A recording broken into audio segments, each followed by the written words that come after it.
looked around and I saw that people were having issues trying to figure out how to attach an extra fence onto this Dewalt 745 without having to drill through the existing fence. I mean, it's pretty simple. I'll take it off and I'll show you what it is if you don't already know.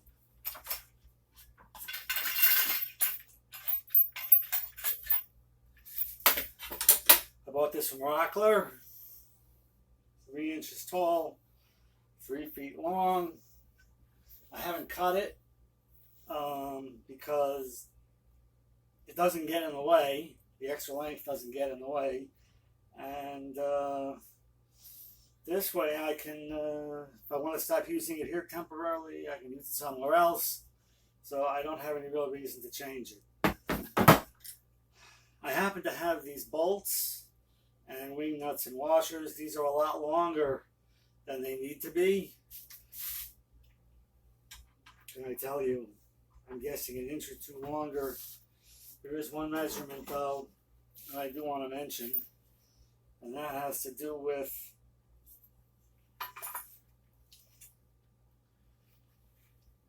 if you drill into the holes, it's 1.5 inches up from the bottom. And the second thing I would point out is when I drilled the holes, I made sure that they were within 1/2 inch of the ends of the fence.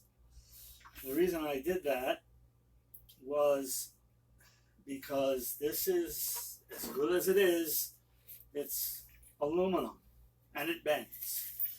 And if I tighten these screws too much, I can see it actually bend.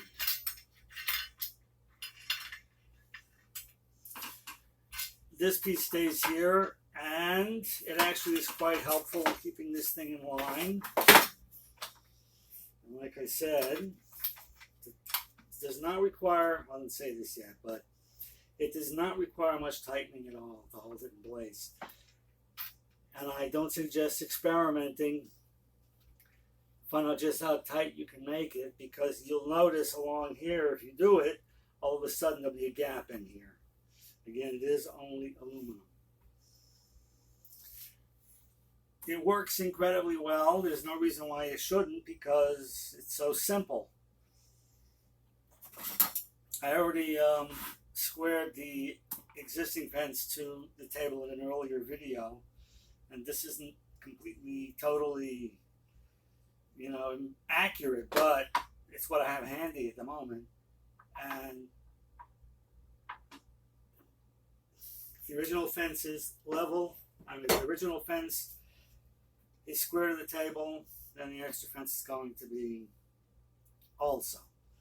There's only one, I guess, downside, but it has nothing to do with, it has to do with this guide over here. When the blade is up and I put it up against it, so it should measure at 0, except in this case it won't, because this apparently is too wide. So when I'm cutting, I actually have to factor that in.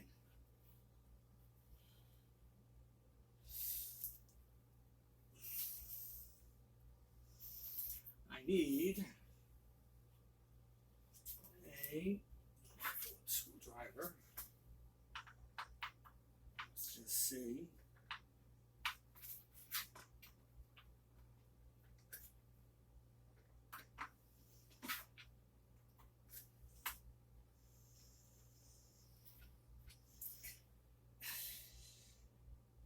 It's off by, I guess, a 32nd of an inch.